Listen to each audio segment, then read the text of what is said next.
Ala tapo savo dukros portretą, labai geram kolore tokiam puikiam. Žiūrėkit, va gražiai jos palėtė. Čia, na, žodžiu, ne šiaip sau, o labai panašiai gaunasi. Liuksiškai.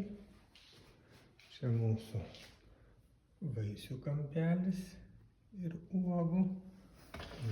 Prieš kelionę paskutinį kartą spardosi, vieną praleistą pybą, gailisi, matau iš akių, nors akių jos nematau.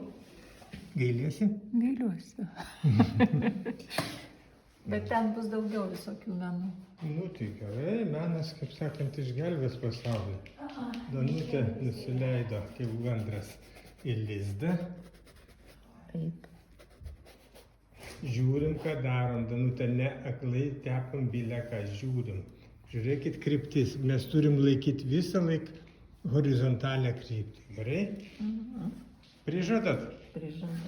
Ai, Danutė šiandien pas mūsų visų nauja šukuosena, pasigirkit, prašau, važiuokit, kaip pasikirpo, pasidažė baltai plaukus, buvo juoda visą laiką, dabar pasidažė baltai.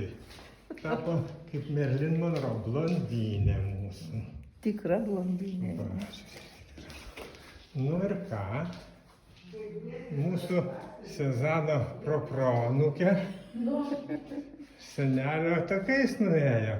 Nutarė tapyti kriaušes ir kažkodėl tai draperė sugalvojo patamsinti. Nu, dabar jau šviesinu, pamatot. Nu, matot, va, jinai išvis visiškai tik pirstelis jos kelios spalvos. Ir atkreipkite dėmesį į potėpio kryptis, gerai?